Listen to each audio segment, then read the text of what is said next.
Olá, pessoal. Nós somos o grupo formado pelos alunos Tiago de Sá, Eduardo Miranda, Guilherme Santos e André Bessa.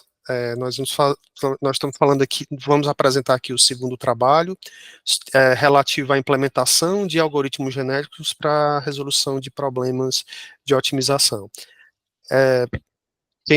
A gente vai ficar se alternando aqui na ordem de apresentação. O primeiro que vai falar do nosso time é o Eduardo. Compartilhar aqui a nossa tela. Então, Eduardo, por favor, fique à vontade. Então, boa noite, né?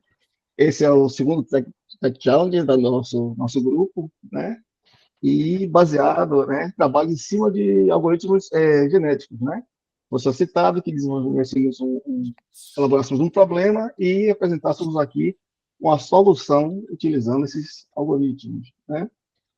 Então, no caso, o que a equipe reuniu, o que nós decidimos, é que partiremos de um modelo que vai resolver um problema de entrega de encomendas, né? Algo parecido com o iFood, por exemplo, né? Onde você tem uma central e recebe pedidos durante a cada 5, 10 minutos, ele vai acumulando os pedidos e ele fecha esse lote e vai, no caso, distribuir, verificar quem são os entregadores que estão próximos e o algoritmo vai calcular quem seriam os entregadores que gastariam o menor percurso, né, e que entregariam no menor tempo todos esses objetos, né, essas encomendas. Então, foi isso a cada 5 minutos, né? E fizemos também uma comparação utilizando outros mecanismos de programação, no caso a programação dinâmica, para a gente comparar qual seria a performance do algoritmo genético comparado com uma programação dinâmica, né? Escolhemos como exemplo também a região do Grande Rio, né?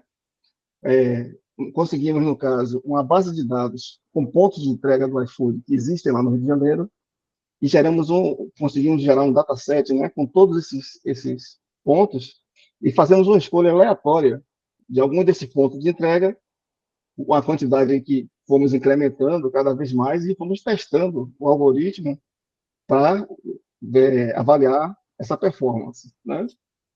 Então, agora, É, deixa eu falar mais sobre esse algoritmo genético. Pode fazer? Perfeito. Só fazer uma Uhum. pequena correção. Ah, Depois a gente vai falar ainda mais um pouco sobre a questão da geração da massa de dados, mas é que não é exatamente, não é tão aleatório assim não, mas é mas o, o- não é tão aleatório no sentido assim que se você uhum. rodar duas vezes usando os mesmos parâmetros vai gerar a mesma massa, né? Mas, enfim, a gente explica melhor depois como é que é feito o procedimento. Mas, por favor, desculpa, pode prosseguir, Eduardo.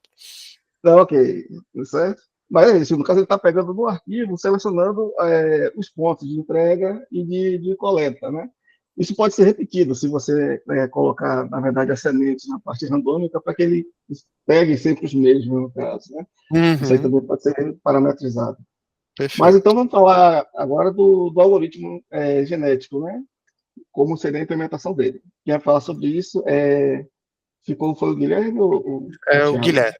O O Guilherme agora. Guilherme. Solta o Guilherme, com você a palavra. Com Perfeito. você. Então, o algoritmo genético é um tipo de algoritmo que foi inspirado na evolução das espécies de Darwin. E você inicia esse algoritmo gerando uma população. No caso, nós geramos a população de duas formas. Uma de forma randômica, onde eu tenho, primeiramente, né, a nossa população é um cromossomo, e esse cromossomo vai ser uma lista dos meus pedidos, e a posição de cada pedido vai indicar qual entregador que vai pegar aquele pedido. Então, o pedido 1, se ele estiver na posição 1 ali, vai ser do entregador 1. Então, assim por diante. Então, esse é o meu cromossomo, e aí nós geramos esse cromossomo de duas formas. Randomicamente, no qual eu vou distribuir os pedidos para os entregadores de forma randômica, então eu não vou ter nada ali para especificar qual pedido deveria ser para qual entregador, só vou distribuir para eles. E a de hot start, que aí eu já uso uma função baseado ali em algo para gerar um cromossomo que é ele já é um bom cromossomo. Então, no caso, na função de hot start, nós usamos a distância entre o integrador e o pedido para aí já distribuir os pedidos para os integradores que estavam mais próximos. Lembrando que o integrador, ele primeiro vai ter o seu ponto inicial, aí a gente roda essa função de hot start, e aí o pedido vai ir para esse integrador, e depois que ele finalizar o primeiro pedido, a gente vai ter que recalcular qual que é o pedido mais próximo, porque ele já vai estar na posição de destino da entrega. Beleza? A próxima etapa seria avaliar essa população. Então, nós temos uma função chamada fitness, que ela vai medir o quanto que aquele cromossomo é bom para mim. Então, e se ele vai chegar ali no meu parâmetro ideal, se vai ser um bom cromossomo. Então, nessa função fitness, nós usamos o cálculo para somar a distância das entregas e, no final, retornar a quilometragem ali, juntando todas as entregas. Então, o cromossomo que chegar ali na quilometragem que eu quero vai ser o cromossomo ideal para mim, ou se chegar perto, vai ser a solução subótima. Depois disso, nós temos a parte de seleção. Então, a cada população, a cada geração, nós geramos uma população de 10 cromossomos, e aí, para selecionar esses cromossomos, primeiramente, a gente divide a população de 10 em grupos de 3, e depois disso, nós podemos aplicar as funções de crossover ou de mutação. A função de crossover, ela vai pegar 2 indivíduos e vai segmentar eles em 3 partes e fazer ali a substituição, a mistura entre os cromossomos para gerar um novo indivíduo. Então, eu posso ter 2 partes de um indivíduo e uma parte do outro, eu posso ter 2 partes de uma parte do pai, do segundo pai, do primeiro pai, e aí eu vou fazer essa mistura para gerar um novo cromossomo filho e pegar as características dos 2 cromossomos. Eu também posso aplicar a mutação, que a mutação já é em cada indivíduo. Então, vamos supor que um indivíduo ele vai receber uma mutação, que no caso eu pegaria uma entrega que seria de um integrador, e aí eu troco com outro integrador para ter essa modificação aí na estrutura do cromossomo e gerar uma quilometragem nova naquele indivíduo. Após isso, eu vou e recalculo o fitness.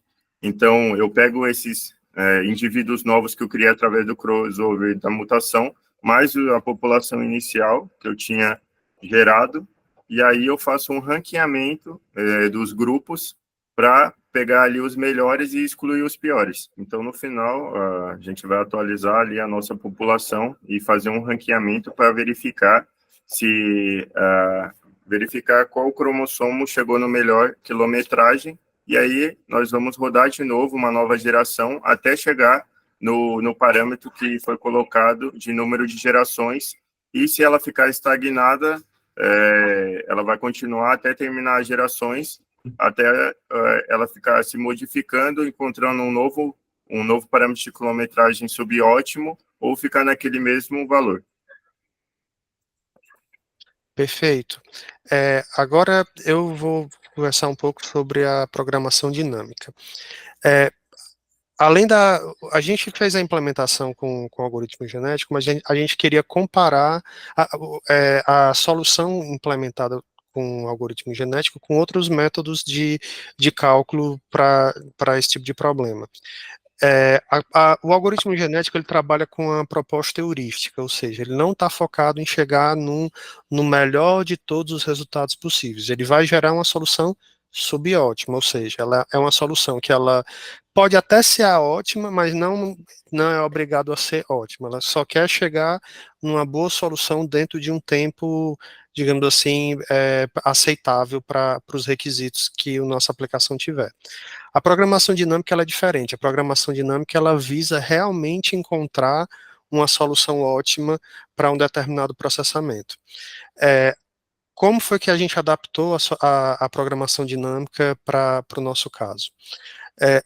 No nosso caso, a gente montou duas matrizes, porque assim, a base da programação dinâmica, ela envolve imaginar que a gente tenha um crescimento progressivo das minhas entradas, e eu vou calculando o custo da minha operação à medida que eu tenho esse aumento progressivo, eu vou salvando os valores do crescimento progressivo em uma tabela para poder, em um segundo momento, poder simplesmente ir nessa tabela, buscar as informações e reutilizar esses valores em um momento em que eu aumentei mais um pouco o tamanho da minha entrada, digamos assim.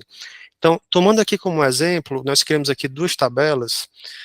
Uma tabela ela vai armazenar para a gente o valor do custo da minha, do meu array. Aqui na programação dinâmica, nós estamos utilizando a mesma estrutura que nós utilizamos lá no algoritmo genético para representar as associações entre entregadores e pedidos, ou seja, é uma lista do mesmo tamanho da quantidade de pedidos que eu tenho, onde em cada posição dessa lista vai ficar armazenado exatamente o entregador que ficou responsável por processar, por entregar aquele dado pedido. Então, partindo na ideia de crescimento progressivo, o que é que eu tenho? Eu tenho uma tabela que eu guardo o valor da minha lista, quantos quilômetros meus entregadores vão percorrer quando eu tiver uma determinada lista, e eu tenho a lista das associações salvas aqui nessa segunda tabela. Então, qual o tamanho dessas tabelas? Imagina que eu tenho entregadores perdão, imagine que eu tenho P pedidos e E entregadores, ok? Então, o que é que eu devo fazer? Eu começo, por exemplo, dizendo, olha, quando eu tiver 0 pedidos, quando eu tiver 0 entregadores disponíveis e 0 pedidos. Quando eu tiver 0 entregadores e 1 pedido. Quando eu tiver 0 entregadores e 2 pedidos. Quando eu tiver 0 entregadores e 3 pedidos. Né? Então, essa aqui é a composição da minha primeira linha. Na segunda linha, eu tenho, quando eu tiver um entregador e 0 pedidos. Quando eu tiver um entregador e 10 pedidos, e quando eu tiver um entregador e 1 pedido. Nesse momento aqui, anteriormente, quando era 0 pessoas para entregar, então não tinha como entregar, a distância ficou sendo infinita. Nesse caso, vamos dizer que, nesse exemplo, o valor da minha distância é 10, certo? Então, eu gravei aqui o valor da minha distância, a minha associação dizendo, olha, para esse pedido, o entregador 1 é que vai ser responsável por entregar esse pedido, certo? O primeiro pedido. Quando eu tenho o segundo pedido, eu tenho, como eu só tenho o entregador 1, então o entregador 1 vai também ser responsável por entregar o segundo pedido. Então, minha associação aqui ficou 1, 1. O entregador 1 entrega o primeiro pedido, e o entregador 1 entrega o segundo pedido. Quando eu tiver aqui o terceiro pedido, aí eu vou dizer que o entregador 1 também vai entregar o terceiro pedido. E qual é o custo associado a isso? O custo associado a isso vai ser o custo do entregador sair do ponto original onde ele estava, coletar o primeiro pedido, entregar o primeiro pedido.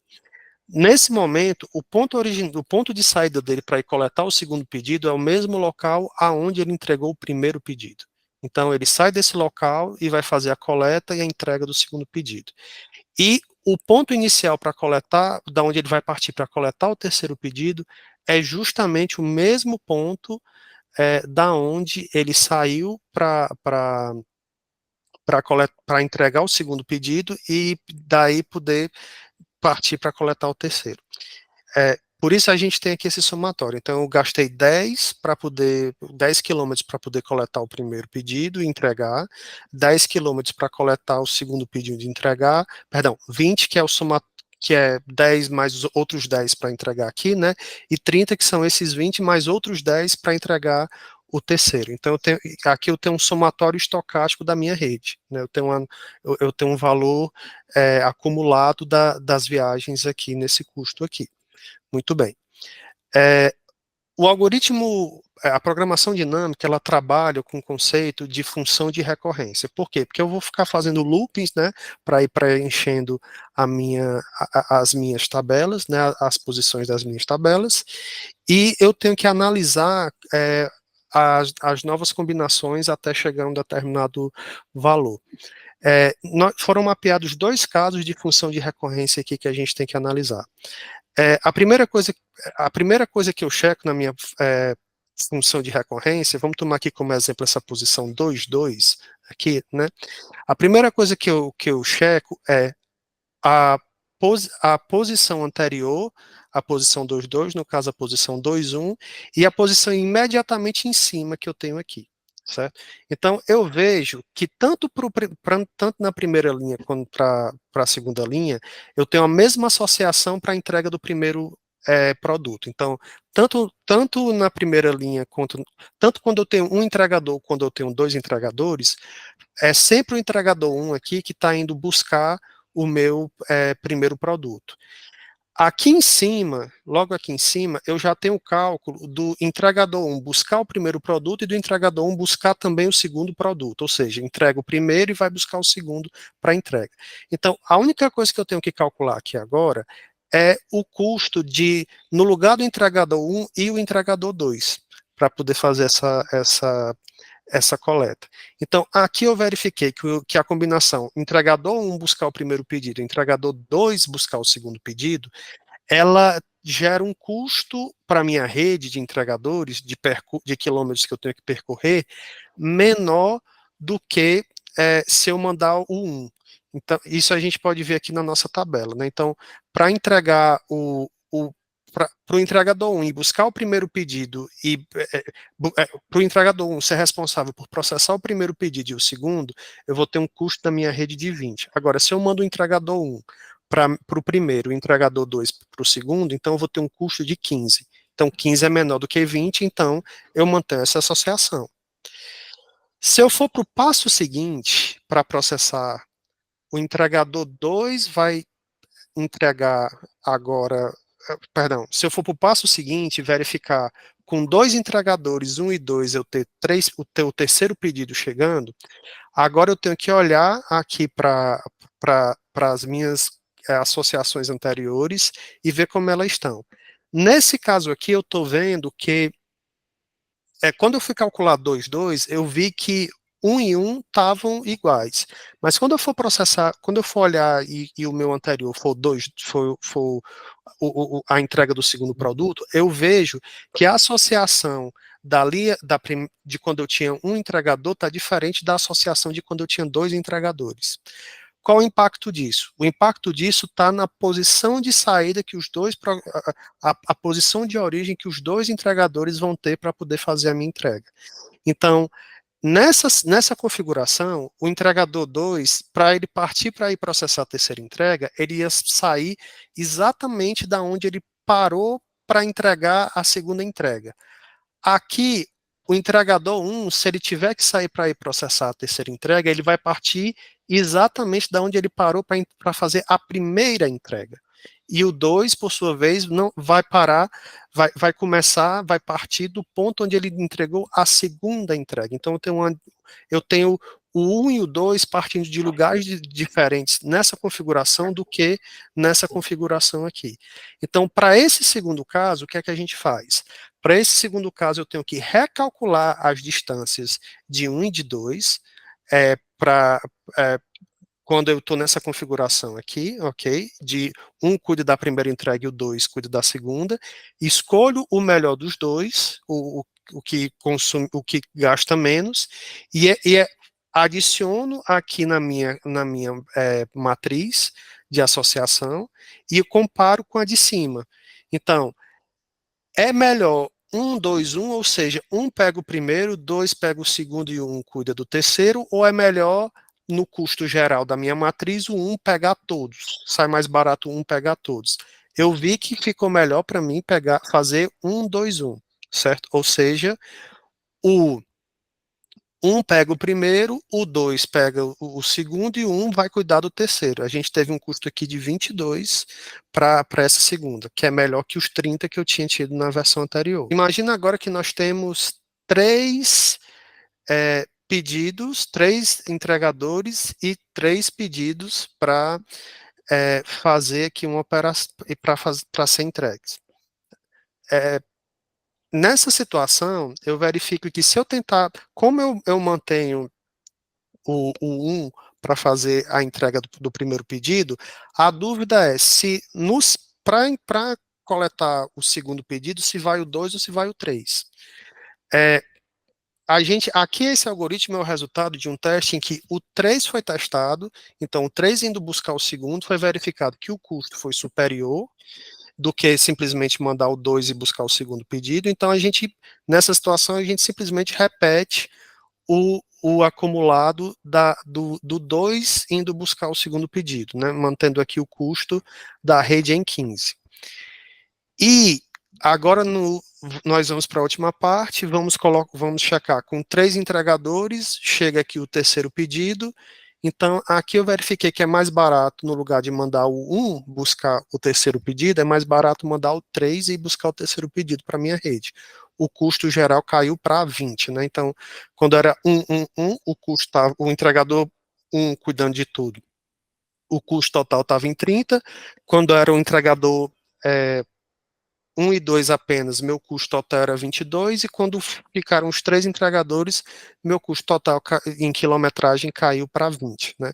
Então, dessa maneira, no algoritmo genético, na programação dinâmica, onde é que está a solução final? A solução final é quando eu processo todos os campos das minhas matrizes, e aí o último elemento aqui embaixo vai ser o valor ótimo que eu quero.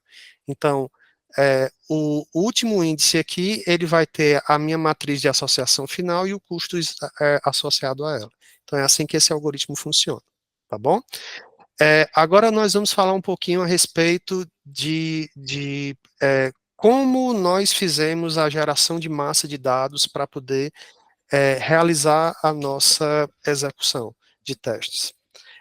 Por favor, Tiago, fique à vontade. Então, conforme foi dito anteriormente, né, nós utilizamos, para a geração da massa de teste, foi utilizado um dataset extraído do site Kaggle, que é um site de competição de machine learning, onde você tem um específico dataset de input que gera determinada finalidade. No nosso caso, foi extraído esse input que contém 400 mil posições de restaurantes reais do iFood, das quais nós extraímos 4.500 posições que pertencem ao Grande Rio de Janeiro.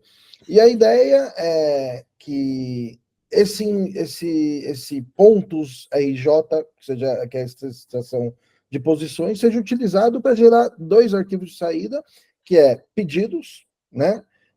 Cada pedido é composto por 2 pontos geográficos, que é o local de coleta e o local de entrada, e o entregadores, que é composto pelo local a posição do entregador naquele momento. Então, foram utilizados alguns parâmetros para geração, que é uma proporção de 2 pedidos por entregadores, onde 10 entregadores geram dobro dos pedidos, e assim sucessivamente, para um número pré-especificado, no nosso caso, que é ali um número de entregadores de 5, pedidos de 10, no caso, prosseguindo. Então, ali em diante, nós fizemos uma execução, né, deste teste de carga, no caso, que executa o algoritmo genético e faz um print do tempo de execução e do total de quilômetros. São 2 parâmetros necessários para poder checar a eficiência do algoritmo, né? Que é baseado no quanto tempo leva para ele executar de ponta a ponta e qual o resultado de otimização que nós obtivemos ali de quilômetros percorridos. Aqui, interessante que é uma das execuções do algoritmo genético em cima desse dataset, que nós conseguimos ver que nesta execução específica foi atingido um platô de quilômetros percorridos, ali por volta de 120 gerações, mais ou menos. A partir desse momento não houve mais otimização, né? Foi atingida a otimização máxima.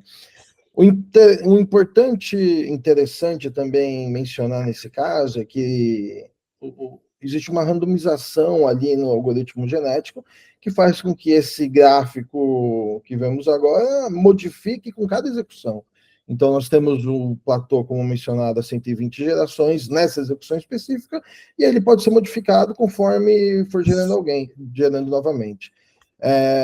Isso se dá em grande parte, obviamente, pela randomização dos pontos, mas também pelo fato de que existe uma eficiência heurística no algoritmo genético. Ele não olha todos os pontos possíveis, uma diferença muito grande do algoritmo da programação dinâmica, que sim percorre todos os pontos e todas as combinações possíveis para poder atingir um resultado determinístico, ou seja, não importa quantas vezes você rode para o mesmo dataset inicial, ele vai sempre gerar o mesmo resultado.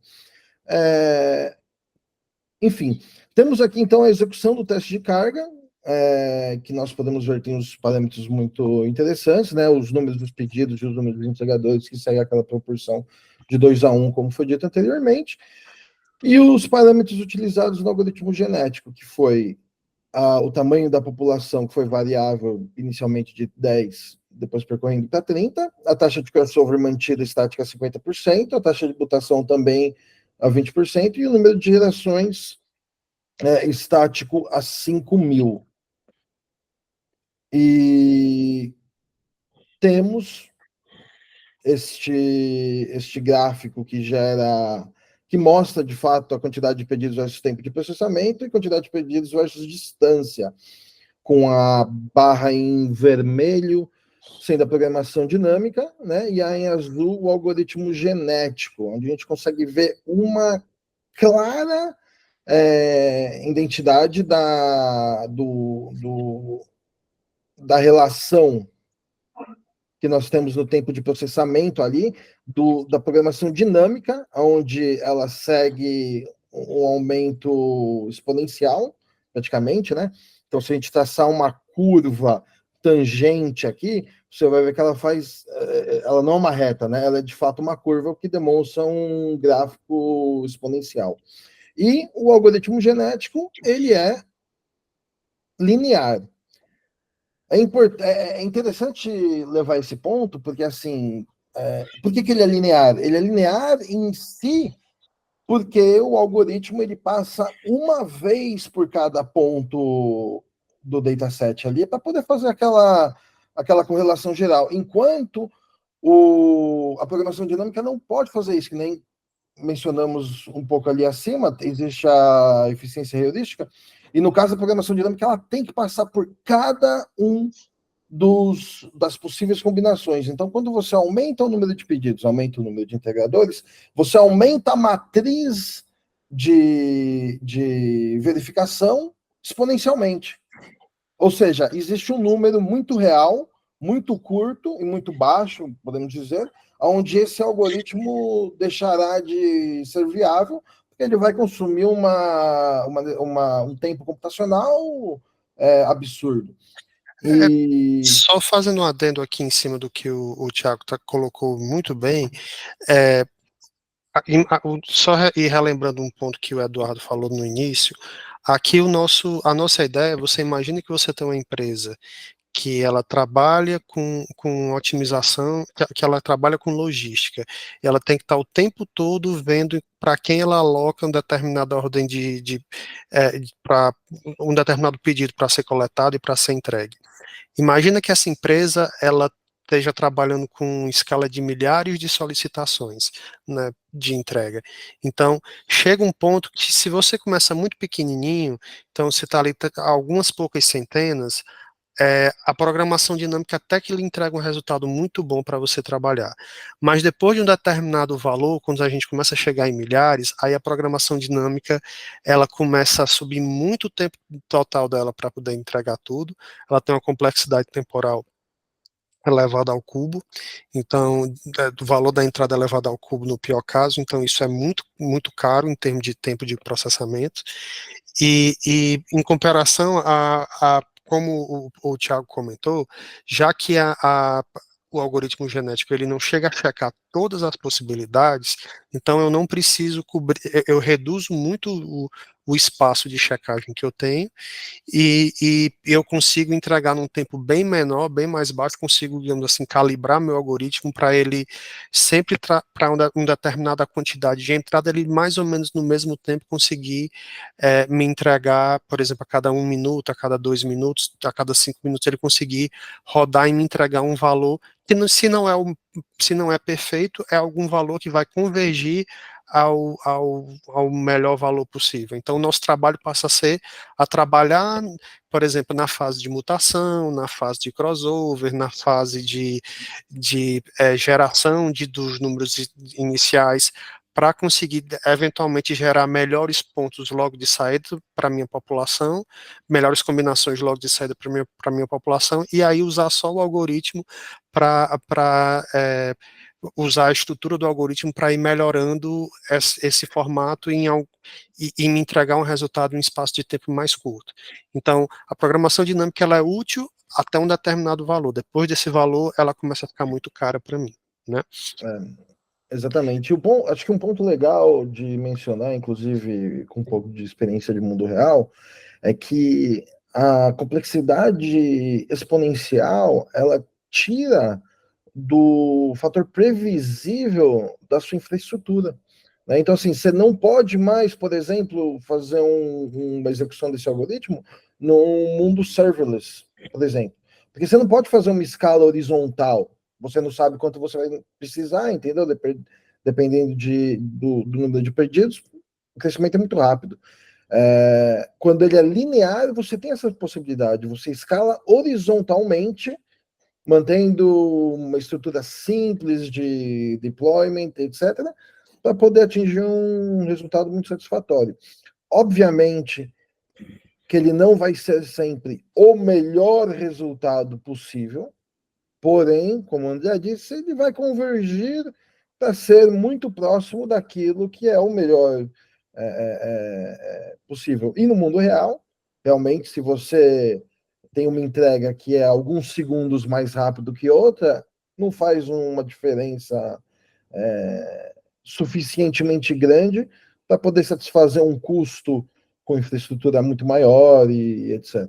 Perfeito, perfeito. Então, pessoal, eu acredito que nós atendemos os requisitos do trabalho que foram apresentados. Guilherme e Eduardo, vocês gostariam de acrescentar mais alguma coisa? Agora para a nossa conclusão. Não, perfeito. Não, perfeito. Tiago finalizou aí com essa questão realmente da necessidade de se atentar para os custos, né? Questão do mundo real, né? Não dá sempre para. Se já deu para perceber pelo trabalho que claramente, a partir daquele número de pedidos ali, chegando próximo a 500, você já começa a se perder realmente. Tem uma coisa exponencial para em consumo de máquina, de recursos. Então, a solução atende a partir desse determinado ponto para um algoritmo genético. Perfeito. Acho que ficou bem demonstrado isso aí. Perfeito. Para trabalhos futuros, existem coisas que podem ser feitas, voltando aqui só nesse gráfico anterior que nós mostramos, a gente não, originalmente até tinha colocado no código para, depois de certo número de execuções, ele parar, mas depois de fazer alguns testes, a gente viu que às vezes a gente conseguia algumas otimizações ainda que perto do final aqui do número total de gerações, então a gente resolveu remover, mas é algo que pode ser adicionado uma checagem de tempo também em cima do algoritmo. Por exemplo, quando você aumenta, uma coisa que foi observado, à medida que a gente aumenta o tamanho da população, o algoritmo genético também começa a ficar mais lento, a execução dele, então a gente pode também colocar alguns timers para poder forçar a parada do algoritmo se ele estiver demorando demais. Então, assim, o algoritmo genético ele é um algoritmo, ele cria um fluxo de trabalho altamente customizável em várias etapas, onde você pode inserir diversas melhorias, onde nós podemos inserir diversas melhorias e, com isso, aumentar a taxa de convergência dele para a solução ótima, com um consumo de recursos muito inferior ao que você teria utilizando um algoritmo determinístico, ok? Então, é isso. Obrigado pela por ter nos assistido, então damos aqui como encerrado a apresentação.